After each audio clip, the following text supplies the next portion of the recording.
Mardi 3 décembre, merci de nous rejoindre pour le 20h sur RTI 1, les titres de ce soir.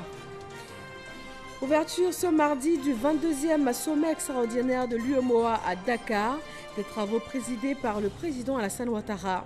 Il a appelé à la solidarité des pays membres de l'Union face à l'insécurité grandissante dans le monde et dans la sous-région en particulier. La 14e réunion régionale africaine de l'OIT s'est ouverte ce mardi.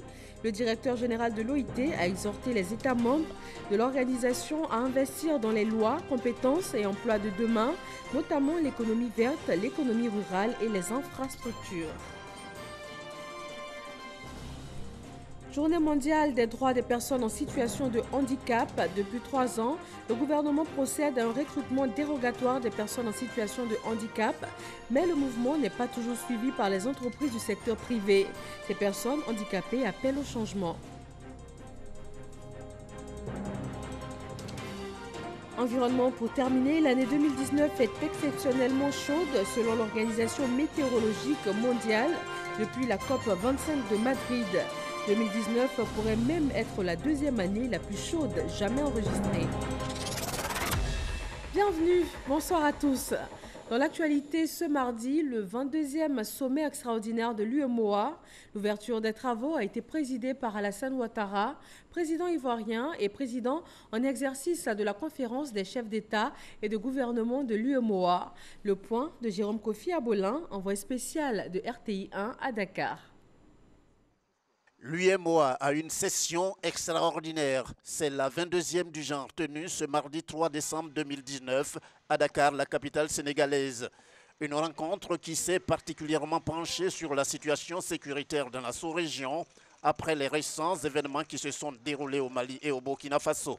Face justement à cette situation, le communiqué final qui a sanctionné les travaux a pris une importante décision en vue d'un soutien financier à hauteur de 100 millions de dollars pour la lutte contre le terrorisme et l'insécurité. Afin de contribuer de façon urgente au financement de la lutte contre le terrorisme dans l'espace communautaire, la conférence a décidé une contribution immédiate de 100 millions de dollars US aux 3 membres de la ligne de front du G5 Sahel.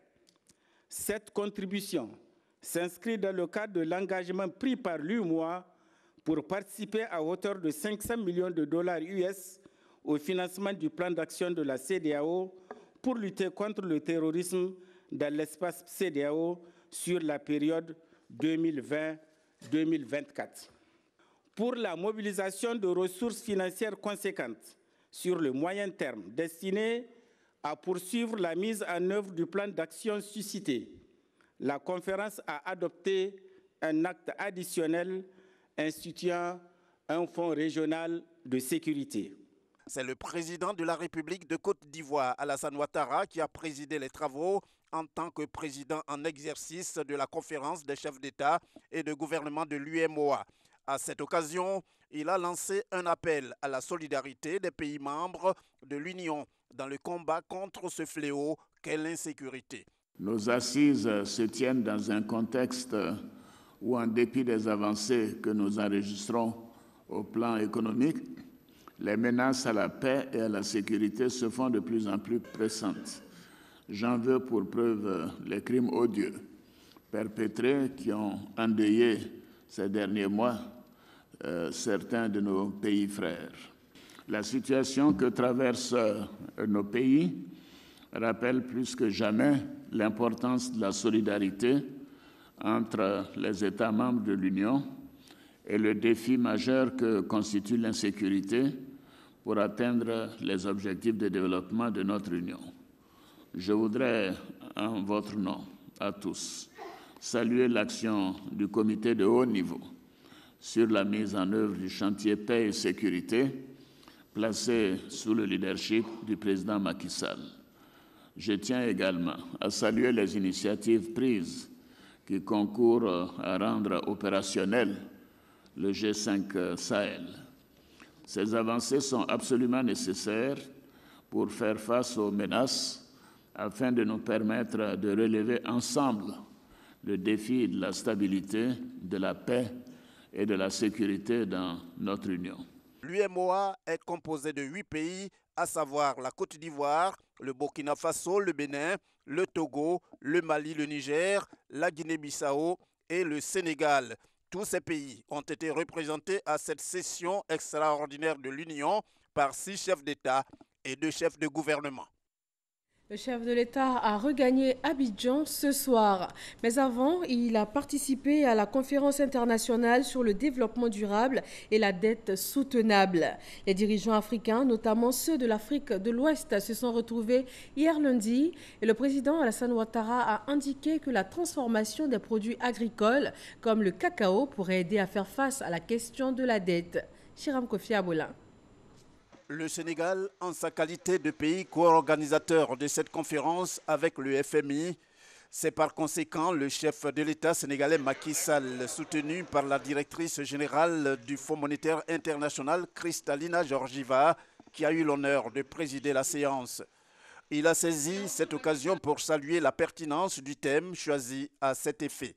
En organisant ces assises sur la thématique dette et développement, nous voulons offrir l'occasion d'échanges approfondis, d'échanges posés et sereins sur une question qui a toujours été et qui restera essentielle en matière de politique économique.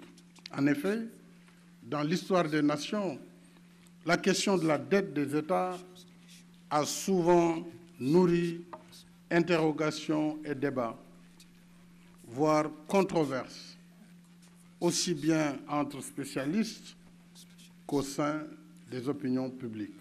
Occasion également pour le président de la République de Côte d'Ivoire, Alassane Ouattara, présent à cette rencontre, d'indiquer que la question de la dette peut trouver solution par l'industrialisation des matières premières telles que le cacao à titre d'exemple. Pour le chef de l'État ivoirien, il faut dans ce cas donner la primauté au commerce. Je donne la priorité au commerce. Au commerce parce que le problème de fond que nous avons, c'est le problème de la rémunération de nos matières premières et leur transformation. Prenez le cas du chocolat et du cacao. Alors, le cacao que nous produisons à 40% de la production mondiale, pour 100 milliards de chocolat vendus, en réalité, le producteur ne reçoit que 6%. Pour 100 milliards, le producteur ne reçoit que 6 milliards. Alors nous fixons le prix du cacao tous les ans en donnant au minimum 20% aux planteurs, 20% du marché mondial, du prix du marché mondial, 20% aux intermédiaires, et 20% en TVA. Alors, je crois que ça explique tout. Parce que si en réalité la transformation nous permettait d'avoir 15 ou 20% des ventes de chocolat, du beurre ou de la pâte de cacao, nous n'aurions même pas besoin de l'aide étrangère. Et le président Alassane Ouattara de poursuivre, cette fois dans un changement de décor, en évoquant la nécessité de la dette pour le développement.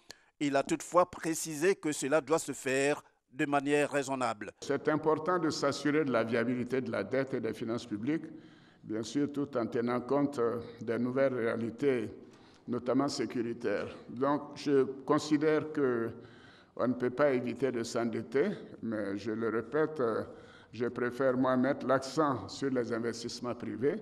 Si dette il faut que ce soit des projets productifs. Il faut que les montants soient compatibles avec la création de ressources intérieures pour payer cette dette et surtout que les pays qui nous aident tiennent compte de cet aspect également dans le commerce international. Je me félicite de la tenue de cette conférence sur le financement du développement qui permet de réunir tous les acteurs de la vie économique afin de partager nos expériences individuelles et de trouver dans une démarche concertée des idées nouvelles pour relever les défis du financement du développement. Au moins 5 tables rondes ont été prévues pour le déroulement des travaux visant à trouver le juste équilibre entre développement durable et dette soutenable. L'une des thématiques est comment rendre le financement privé réellement transformateur. Le président Alassane Ouattara, arrivé ce lundi même à Dakar pour sa participation aux travaux, et ses pairs voient en cette rencontre l'un des moyens sûrs face aux nombreux défis à relever. Une autre rencontre du continent s'est ouverte ce mardi à Abidjan, la 14e réunion régionale africaine de l'OIT, un appel à investir dans le travail décent. Le ministre Pascal Kwaku Abinan, président de la réunion, a fait l'état des lieux de l'emploi en Côte d'Ivoire. Didier Nguessan. Des ressources humaines bien formées qui bénéficient d'un emploi décent. Ceci n'est pas une option, mais doit être la règle. Employeurs, travailleurs et gouvernants s'y engagent à l'occasion de la 14e réunion régionale africaine de l'Organisation internationale du travail, OIT. Un grand défi, c'est la question de l'emploi. Mais nous insistons aussi que l'emploi doit être de l'emploi de qualité, c'est-à-dire du travail décent, c'est-à-dire de l'emploi qui génère une revenu suffisant pour vivre dignement, un travail accompagné par une protection sociale adéquate. Pour le président de cette réunion, le ministre Pascal Kwaku Abinan, la Côte d'Ivoire promeut le travail décent et la justice sociale à travers le programme social du gouvernement. Nous avons fait progresser le travail décent en procédant à une meilleure redistribution des fruits de la croissance économique. Ainsi, les actions menées pour lutter durablement contre le chômage, notamment celui des jeunes, des femmes et des personnes en situation de handicap, pour instaurer des socles de protection sociale, nous ont permis d'apporter quelques réponses aux besoins et aspirations de nos populations. Selon l'OIT, l'Afrique doit créer 26 millions d'emplois par an pour réaliser la protection sociale d'ici à 2030. Le 3 décembre, tous les ans, la communauté internationale commémore la journée dédiée aux droits des personnes en situation de handicap. Le président du comité de gestion du Fonds de développement pour la formation professionnelle a tenu un point presse. Il invite le secteur privé à emboîter le pas au gouvernement. Mamadou Kwasi. Il se fait porte-voix des personnes handicapées de Côte d'Ivoire. Joël Nguessan, sans détour, interpelle les responsables des entreprises du secteur privé à un respect scrupuleux de la loi du 9 mai 2018. Loi qui permet l'intégration des personnes en situation de handicap dans le tissu professionnel. C'est à nous de créer les conditions pour l'applicabilité de cette loi. En ce qui concerne les personnes handicapées, on va créer les conditions de leur formation professionnelle dès le départ. Les handicapés de Côte d'Ivoire attendent du secteur privé qu'il recrute les personnes en situation de handicap pour être en phase avec la politique sociale du président de la République, Alassane Ouattara. Je voudrais que le FDFP soit un instrument d'applicabilité de cette loi. L'un des éléments de base que nous allons mettre en place, c'est la qualification des personnes en situation de handicap. Et ça va faire partie de nos exigences pour pratiquement 2020. L'employabilité des personnes vivant avec un handicap est une question à laquelle le gouvernement attache du prix. Depuis 2017, cette frange de la population bénéficie d'un recrutement spécial à la fonction publique en vertu de la loi du 9 mai 2018. Une décision saluée par les associations de personnes en situation de handicap et d'opérateurs économiques. Dans la commune de Port-Bouët, cette journée mondiale a été l'occasion de faire le point des acquis et surtout des plaidoyers. Au vu des avancées enregistrées, les organisations des personnes handicapées ont exprimé leur reconnaissance au gouvernement avant de soumettre les préoccupations. Frédéric Oulaï et Franck Wadio. Jean Ludovic, assistant comptable, est handicapé moteur depuis plusieurs années. La mobilité est l'une des situations difficiles à gérer pour se rendre au service. Aujourd'hui, ce qui pose difficulté, c'est vrai, c'est le déplacement de ces personnes handicapées-là. C'est-à-dire, vous êtes physiquement bien portant et moi handicapé. Alors, vous pouvez faire facilement 500 mètres à pied avant d'avoir soit le bus, mais ce n'est pas le cas pour moi. Outre les problèmes liés au déplacement, les personnes vivant avec un handicap sont confrontées à d'énormes difficultés. Malgré les efforts du gouvernement pour améliorer les conditions de vie de cette frange de la population, des difficultés demeurent. À Port-Bouët, ce 3 décembre, journée internationale consacrée à porter des réflexions sur la situation des handicapés. C'est l'occasion pour certains de faire entendre leur voix. Nous voulons que les handicapés de la commune de Port-Bouët soient formés à gestion, comme la formation en gestion d'entreprise, en entrepreneuriat. Nous voulons aussi que les handicapés de la commune de Port-Bouët soient pris en compte par la mairie de Port-Bouët, c'est-à-dire qu'ils puissent avoir un emploi. Soutenir les personnes handicapées. Un engagement est alors pris par les autorités communales. Le maire Emou s'inscrit donc dans cette même dynamique et dans les pas laissés par Mme Hortense Akangui et donc a également encore apporté son appui. C'est une subvention de l'ordre de 15 millions de francs CFA annuels.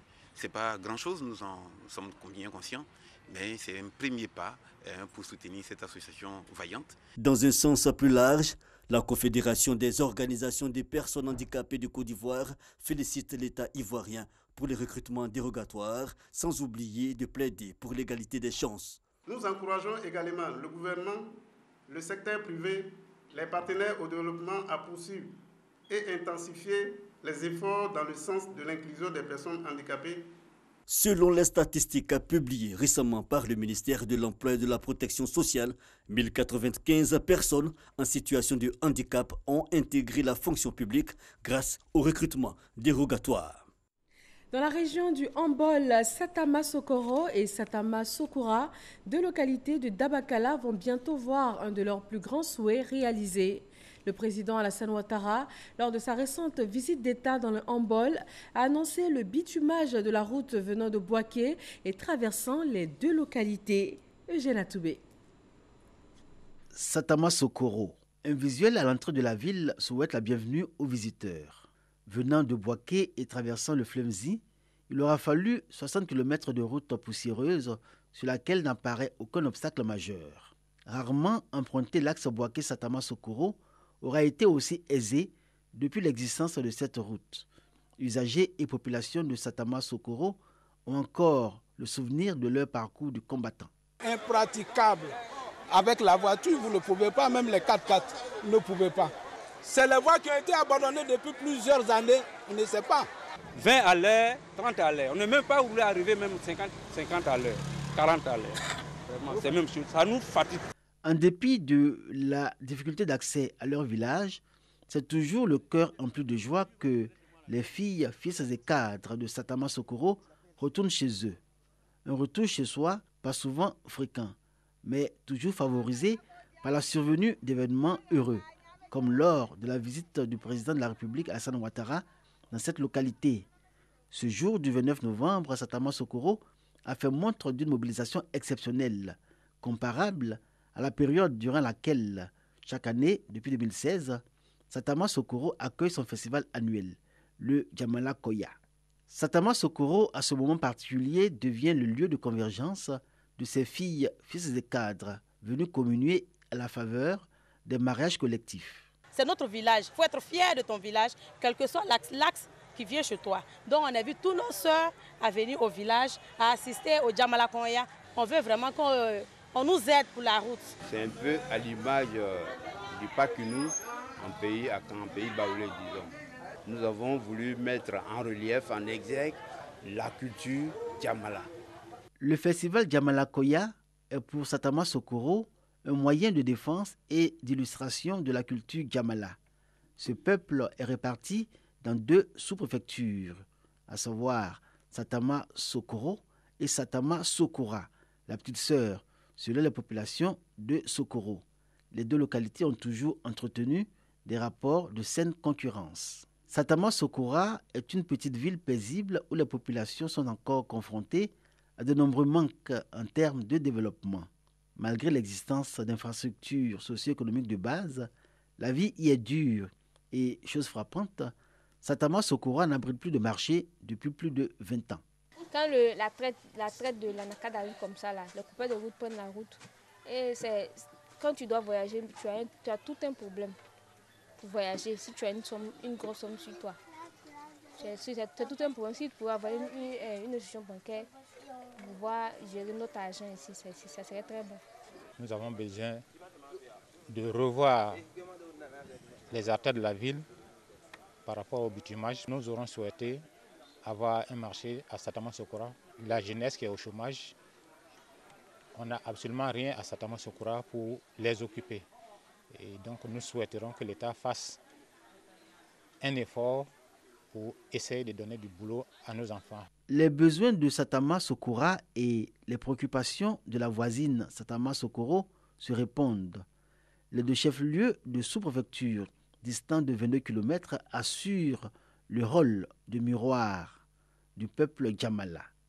Les Djamala autochtones misent sur les valeurs d'union, de solidarité et de cohésion autant que sur la responsabilité de la jeunesse pour impulser le développement de tous les villages qu'ils peuplent et aussi être acteurs participant au développement de la région du Hambol dont ils font partie. Toujours sur le ton de cette vieille et saine concurrence entretenue depuis toujours par les deux chefs-lieux de sous-préfecture.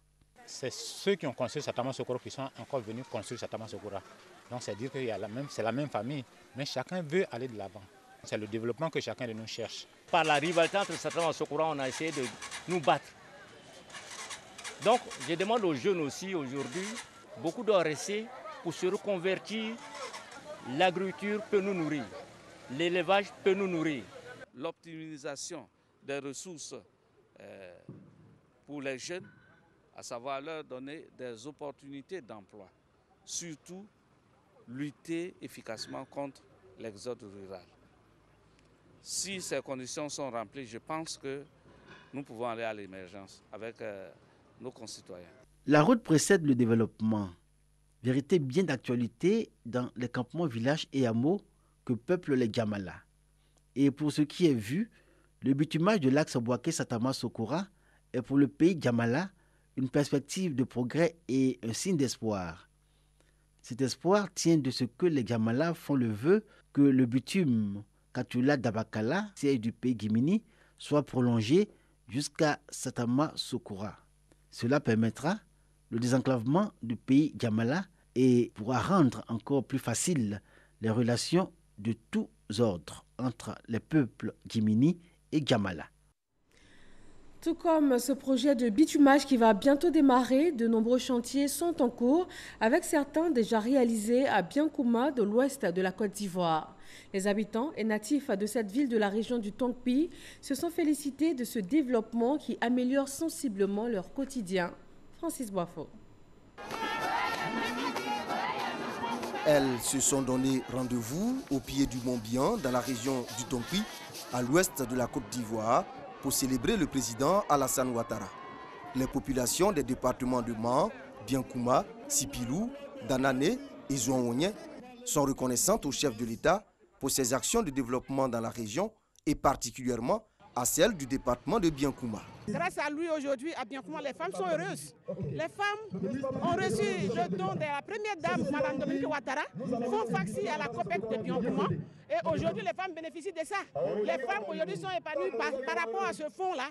Elles sont autonomes. Les projets PPU, la région de l'Ouest et plus particulièrement le département de Biankouma en ont bénéficié énormément. Quand je prends le programme social, par exemple, du gouvernement, quand je prends, par exemple, le programme Agir pour la jeunesse, en tout cas, en ce qui concerne Biankouma, tout le Tongpi en général, nous avions bénéficié de tous ces services-là à travers des aides financières au niveau de la jeunesse. Après la crise, nous avions tous les centres de santé fermés pratiquement. Tout est ouvert aujourd'hui. À chaque jour, son nouveau bâtiment en termes d'école primaire, près de 10 collèges de proximité. Le ministre de la Sécurité et de la Protection sociale, fils de Biankouma, invite les populations à soutenir les actions de développement du président Alassane Ouattara, rappelant les réalisations dans le département de Biankouma. Au total, 21 centres de santé ont été construits, 13 écoles primaires, 6 collèges de secondaire ont été construits, 25 ouvrages de production d'eau ont été mis en œuvre, 7 villages ont été électrifiés et 27 sont en cours d'électrification. 534 km de routes ont été reprofilés. Tout ça grâce à l'action du président Ouattara. Pour Albert Mabritouakes, représentant le président de la République à cette cérémonie, le développement des infrastructures est conditionné par la stabilité dans les localités. Il invite à l'union. Nous avons dit au cadre que ce que nos parents attendent de nous, mais ce que le président de la République attend également, c'est que nous puissions être ensemble, pas seulement à des occasions ponctuelles, mais que nous entretenons ce qui nous lie et ce qui fera notre force, c'est notre solidarité, c'est notre fraternité, c'est qu'ensemble nous serons capables de bâtir une région solide et apporter notre contribution aux côtés du chef de l'État à la construction nationale, et je pense que ce message a été bien compris. Pour avoir nommé leur fils, le général Diomandé Vagondo, au gouvernement, les différentes couches sociales de la région du Tongpi ont dit leur reconnaissance au président Alassane Ouattara. Le directoire exécutif du RHDP était ce mardi face à la presse. À l'ordre du jour, le grand meeting du RHDP des 6 et 7 décembre prochains à Yamoussoukro. Quelques 200 000 militants sont attendus à cette célébration de la paix et du rassemblement. Alexis Ouedraogo. Les 6 et 7 décembre prochains à Yamoussoukro, le RHDP veut célébrer la paix et le rassemblement. Ce mardi, à la permanence du parti, le ton de la mobilisation est donné. Vous savez que Yamoussoukro est une ville où il y a environ 300 000 personnes, 300 000 habitants. Mais pour ce giga meeting, nous comptons faire venir 200 000 personnes à Yamoussoukro pour démontrer que le RHDP c'est la première force politique de la Côte d'Ivoire, pour démontrer que les Ivoiriens sont attachés aux idéaux de paix du président Houphouët-Boigny. Et nous venons donc à Yamoussoukro lui rendre hommage avec son digne héritier, le président Alassane Ouattara. Pour le directeur exécutif du parti, l'heure n'est plus aux discours, mais aux actes forts d'unité. Cet événement va au-delà des militants et sympathisants du RHDP. C'est un événement pour fêter la paix, puisque Houphouët nous a appris à cultiver la paix. Ce méga meeting est un tournant pour nous, parce que cela va permettre d'annoncer les élections de 2020, mais surtout parce que le RHDP demeure l'alternative crédible et demeure une fois de plus boussole de développement et de la paix pour la Côte d'Ivoire. Et déjà, pour colorer la célébration, 2 pagnes sont disponibles. Dans la région de la Mai, les coordinations régionales des délégués départementaux et communaux RHDP ont été installées.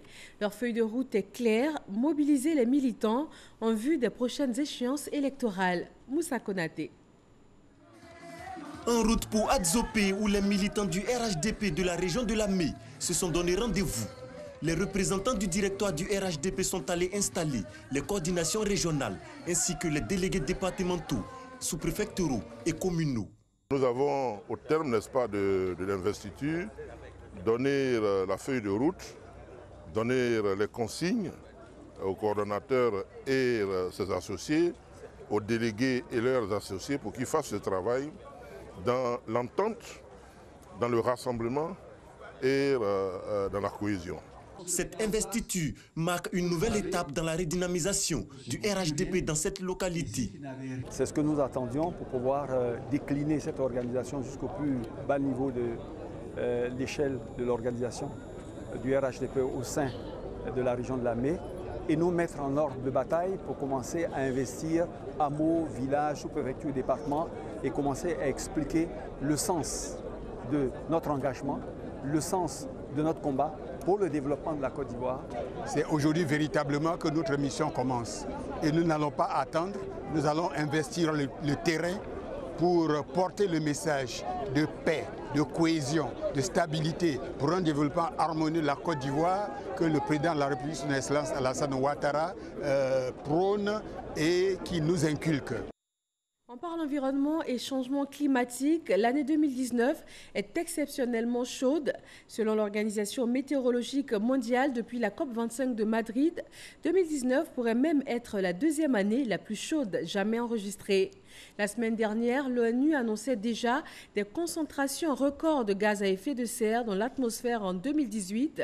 Les Nations Unies confirment l'accélération de la fonte des glaces, l'élévation du niveau des mers et l'acidification des océans.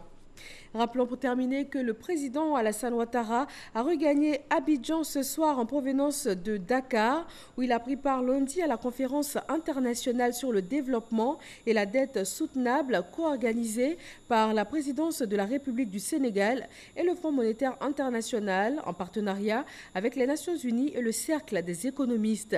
Ce mardi, le président Alassane Ouattara, par ailleurs président en exercice de l'UEMOA, a présidé le sommet de l'UEMOA sur la lutte contre le terrorisme dans les États membres. Et c'est tout pour ce soir. Tout juste après ce journal, le premier numéro de l'émission Le Débat politique. Le thème abordé ce soir, démocratie et élections. Présentateur Thomas Bayenchi, en face de lui, Soumaoro Saï du RHDP et Kwaku Kra du FPI. Bonsoir à tous.